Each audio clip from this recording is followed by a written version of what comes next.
Okay, I'm back. I'm just peeling the last of the carrots, and you know, if you have little dogs, and you do the outer layer. I wouldn't give them the outer layer of the carrot, but you can definitely peel it, and then if you want to give your dogs a little bit of a treat, once you get it peeled, just take your peeling and go like this and allow them to have a little bit of a snack. Bella, you don't want that one. Well, apparently you do.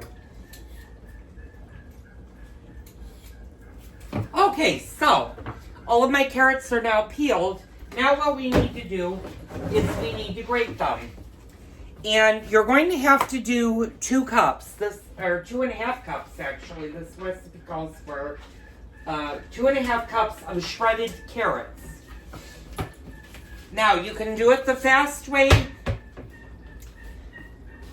You can do it by hand, or you can do it the food processor method. It is a personal preference. Since I'm doing so many carrots, I'm going to do it the quick way, and I'm actually going to use the food processor. So I'm going to angle you guys onto the table. I'm going to put you guys over here so you can see my beautiful food processor. Over there. And I'm going to step over here. Put my Life is Good Dogs Make It Better sign up there. Now, you might hear my books might be falling down, and I have no clue what just fell through there. Well, it wasn't the cord, thank goodness. Okay, I'm gonna go grab this. I'm gonna actually put this over here.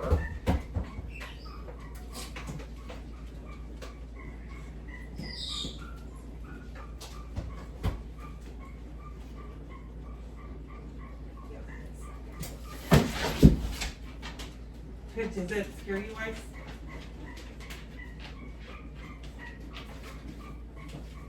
Pardon me, honey. What fell? Ooh, I also need to have my husband fill up my olive oil containers when he gets the chance. Okay, so I need to grab the shredder.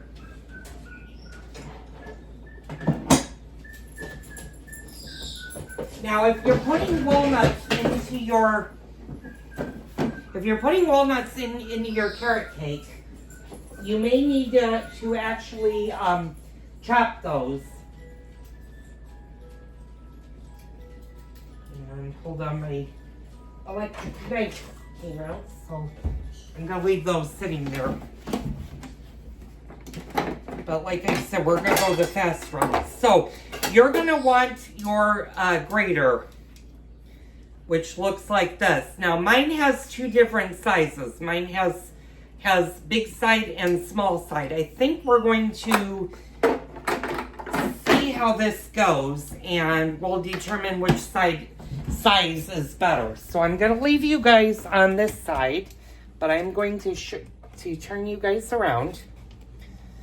And there's still one light that we have not done in the kitchen, and that's the one above me. And unfortunately, I was looking at it, but in order for me to do it, I would have to take everything apart, look up there, and then put a new light in. And I'm waiting for my electrician friend to recover from his surgery, and I'm going to have him actually walk me through that. Okay, so we got our,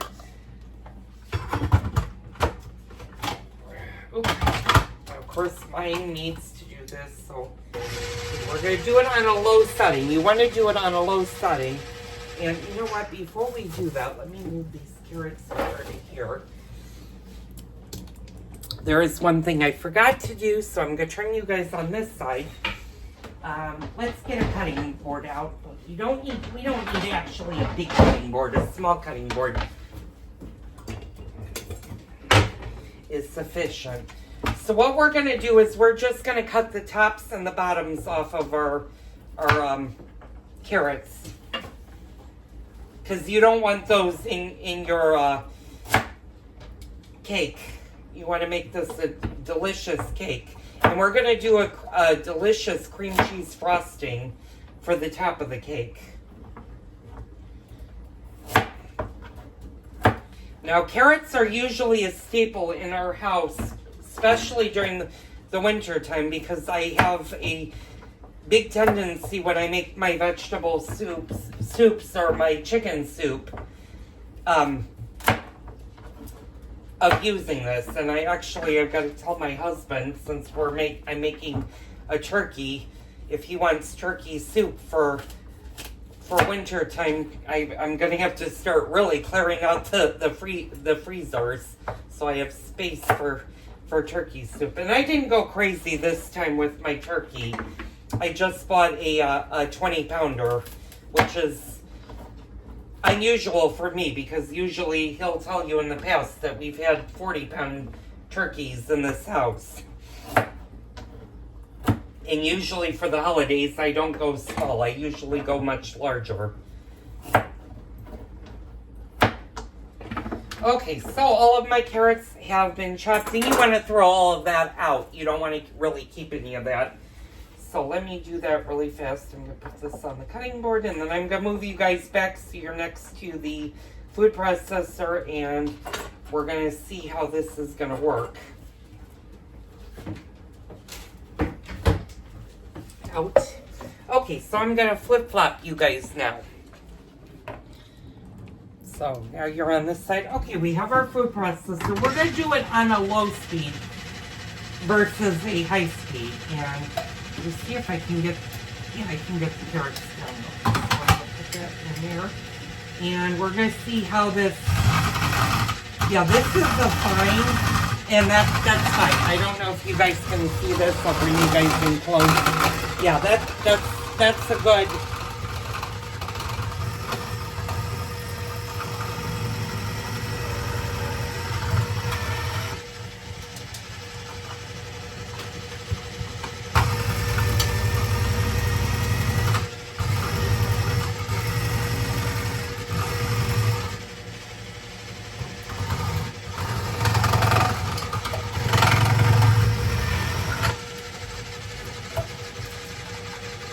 And you will get some carrots that will stick.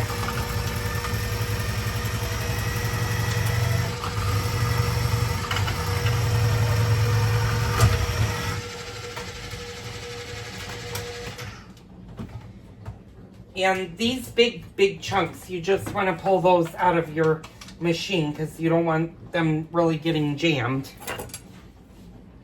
And I don't suggest using a knife to do it, but I also know my food processor, so I'm okay doing that.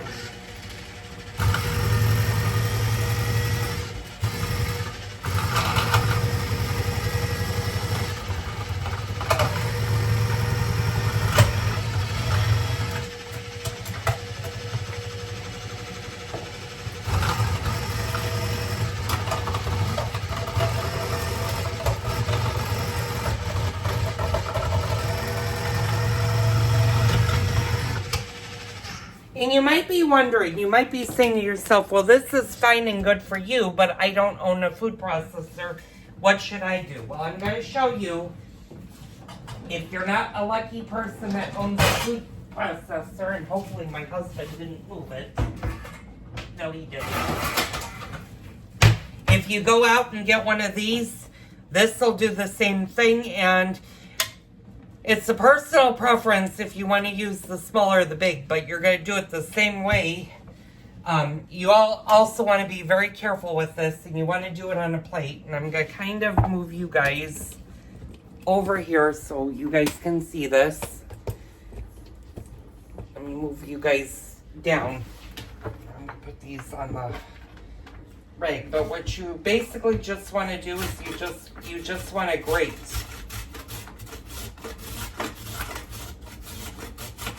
And you just want to move your hands, and you want to be very careful because this is sharp.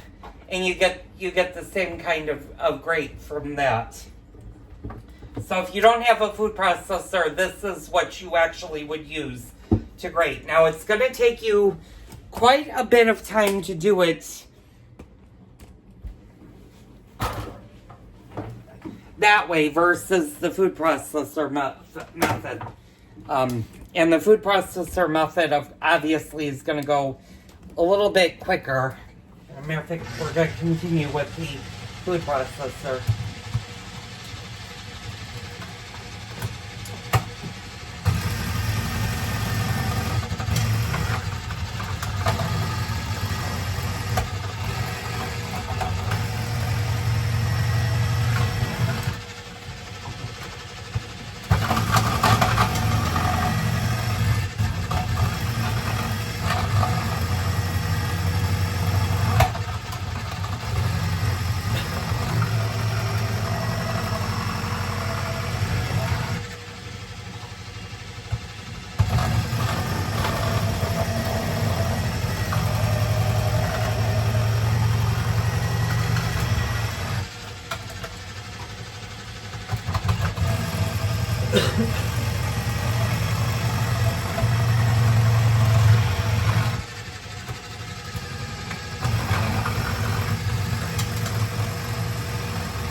And it took no time at all to chop that. And you just want to go through your carrots and make sure that you didn't get any accidental big chunks in it, because you don't want those in your carrot cake. And this shredded pretty nicely. Got a few little things, and when I start to actually fold it in, that'll be good. So what I'm going to do is I'm actually going to put the top on the shredded carrots, and I'm going to put that in over on the sink, and I'm going to dump this out, and we're going to get started with our carrot cake. So I'm going to move you guys onto this side. I might have my back to you, but we'll do the best that we can. Okay, so we grease this. We're going to lightly flour that. I'm going to move that actually away from the thing, and I'm going to grease it even more. Okay, so in a large bowl, you're going to whisk together.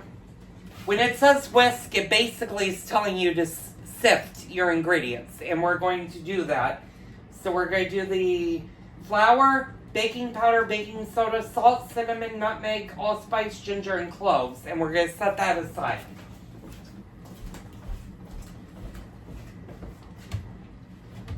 So it says a large bowl, but I think you can get away with a actual smaller bowl, and that's what we're going to do. We're not going to do it in a great big glass bowl. I'm actually going to do it in this one. Let me go get... And like I said, having one of these, and I have multiples of these, makes life much, much easier when it comes to sifting stuff instead of adding it to a sifter. But you can definitely use the sifting machine if you want. Okay, so let's do all of the dry ingredients. So that's 2 1/4 cups of all-purpose flour. I'm gonna move my sugar over. I'm gonna put my bowl that I didn't use for that. I'm gonna move that. So, ooh, and I need to add flour to this. So I'll have to ask my husband when he has a moment to come up and hand me the all-purpose flour. Apparently I used.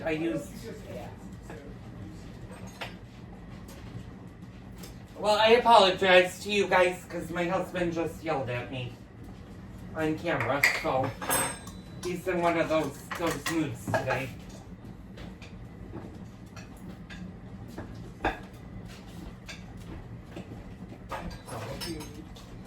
I need just, I don't remember if there's an open bread bag up there. One.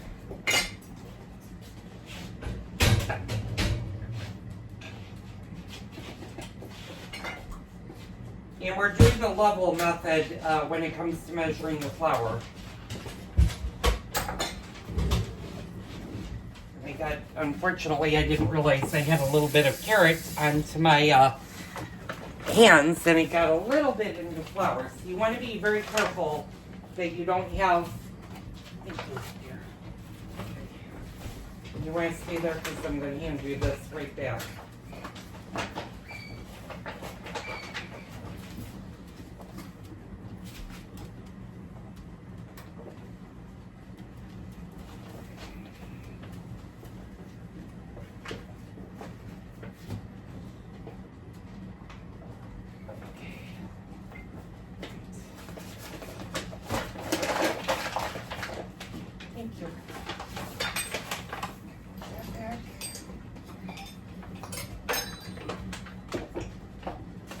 Now that we're done with the flour, I'm going to wash my hands and I'm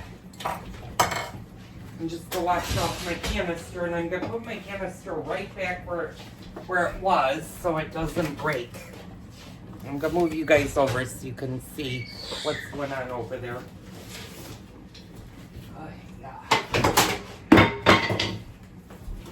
Unfortunately, those. Okay, all right, you can vacate the kitchen now. Okay, so I'm just gonna clean my work surface off really fast because I have a lot of excess flour that dumped out of the bag.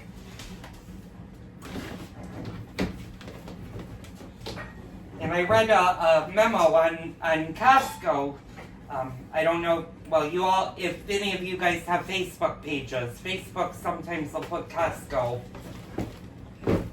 on the page, and I saw the 23 things not to buy at Costco, and flour was actually one of them. But I'll be honest, for the 12-pound container of King Arthur's flour versus the 5-pound bag that I would have to buy at the grocery store, there's a $5 difference, and I get twice as much flour from Costco as I would spend at the grocery store. And the grocery store is about $4.50 cheaper, but that's only for a 5-pound bag, and I'm getting 12 pounds for $4 more. And it's well worth it because I do use flour for a lot of stuff. Okay, so we have our flour. Now it wants the baking powder, baking soda, salt, cinnamon, nutmeg. Okay, so it wants all the dry. So it's 1.5 teaspoons of baking powder. So, it says it was teaspoons, right? Yes, it was. It was 1.5 teaspoons. Okay, so here is the 1/2 teaspoon of baking powder. I'm going to move a little bit over so you guys can see this. Okay. And then as you get done with your ingredients so that you don't forget them, put them away. And that way you kind of remember where you were. Now I had baking soda opened, but that was an expired baking soda. And baking soda is one of those that it really doesn't matter if it is, although I will say I forgot to put the teaspoon in. So I kind of jumped the gun a little bit and I didn't put the teaspoon in. So we're going to do that right now. The teaspoon. Okay, so that was 1.5 teaspoons. Okay, now we can put the baking powder away. And we're going to do the same thing for the baking soda. 1.5. Okay, now baking soda, or the baking soda is done. Put that away because that's done. Oh, we do need vanilla. You do need pure vanilla for this, or vanilla extract, so I'm going to get that out. Okay, so now we need 1 teaspoon of salt.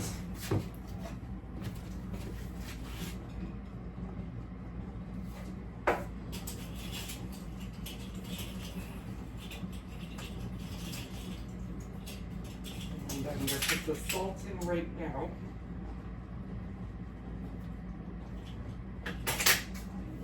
A little bit more. I wasn't as generous. There we go. Okay, that's the salt. Okay, so now we need 2 teaspoons of cinnamon. And I'm going to use my McCormick cinnamon, and hopefully I can get this in here. And that's 2 teaspoons. And of course,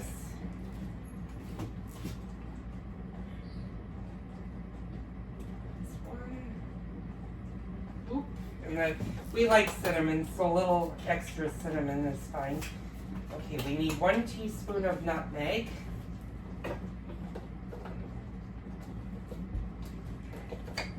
Of course, it's the last thing I grabbed.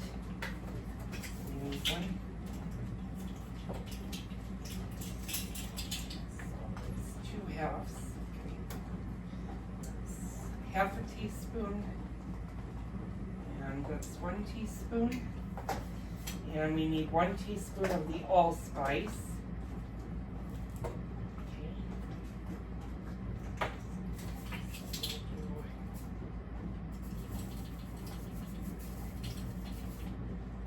A little bit more than half, so I'm going to go a little less with this one.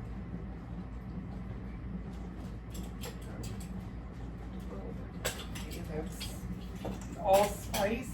Okay, we need a 1/4 teaspoon of the ginger and a 1/4 teaspoon of the cloves. We need a 1/4 teaspoon and a 1/4 teaspoon of the ground ginger.